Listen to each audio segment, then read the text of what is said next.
I'm here with Mathis from Kinetic Social, and we're going to talk a little bit about how social is different from some of the other channels that we're used to marketing online, and how to understand the evolution of social media and how it integrates into a digital marketing strategy.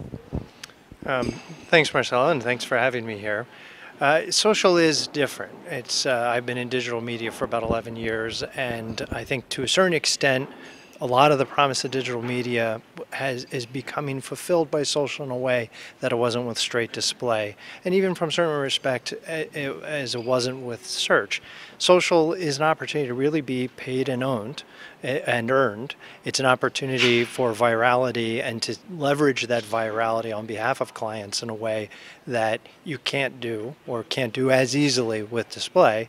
Now, another interesting element to all of it is that social data is a little bit of a glue that can bring some of the goodness of social, if you will, into the broader digital ecosystem on behalf of clients. Can you talk more about that? How does that happen?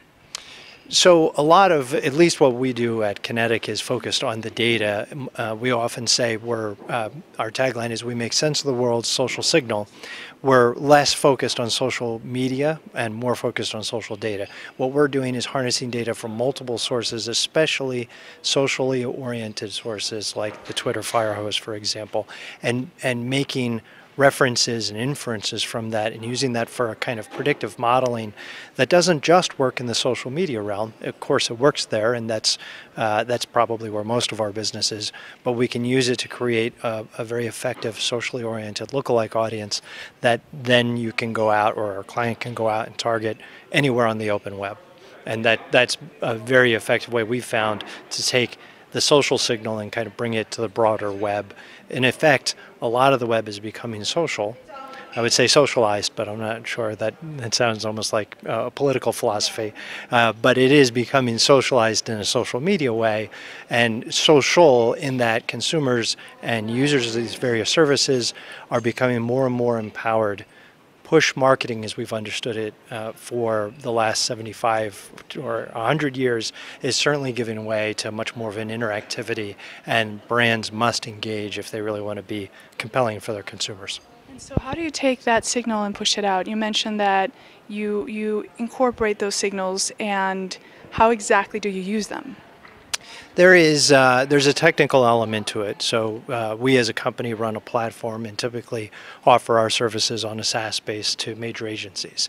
So a major agency will have a plan, a particular media plan, and they'll execute it using our platform. And one of their choices is they can choose to be on Facebook, be on Twitter. We think more powerfully combine Facebook and combine Twitter and LinkedIn and whatever other source, but they can also then extend it beyond. And we work through a couple of other partner firms to be able to go out and do real-time bidding on the open exchanges or mobile bidding as well. Similar idea. And how do you see mobile playing into this whole picture? Well, it's interesting. Mobile, and this gets kind of back to what social is, and this is relevant to your question. Social is not a channel, right? A lot of our clients look at it that way. They have a major agency will have a team that does social, and it'll have a team that does display and TV. And many others. We think of social as more of a way of differentiating. There's the social web and the open web. And when I say web, I mean that very broadly. So mobile is more of a channel to a certain extent, and social, of course, can play out on mobile. And Facebook certainly has demonstrated that, as has Twitter through their services and the availability of their services on a mobile device. Facebook, the growth has been explosive on the mobile platform.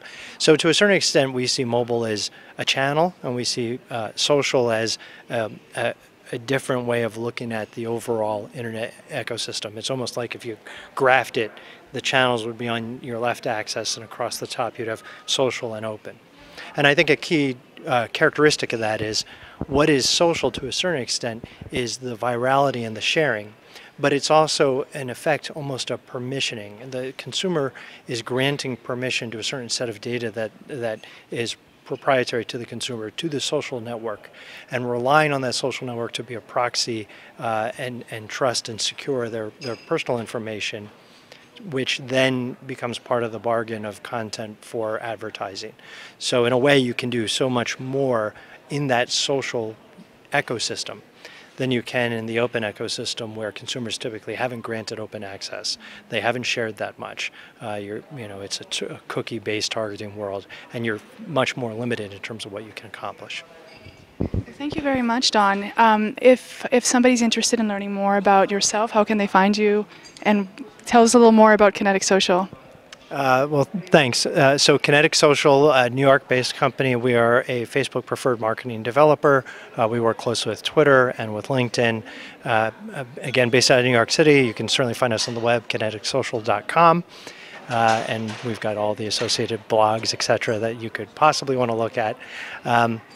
The company itself was founded 2 years ago. It is venture capital backed. We were backed by blue chip venture capital, or venture company, I should say, out of Cincinnati and New York. We have raised our Series A round in the earlier part of this year. We're about 46 employees now, growing rapidly, fortunately. So we're thrilled with that. And really, if I had to characterize who we are and what we are, it's a team of people who are both kind of equally passionate about being data junkies, and so much of our business is data driven, but passionate about solving the advertiser's problems, doing something different, unique, and sustainable for the advertiser, and really adding value from that perspective. And it almost sounds like a corny line to say, but it's central to the company. We're very passionate about being able to serve our clients on this basis, and I think it's the strand that brings it all together and really empowers the team.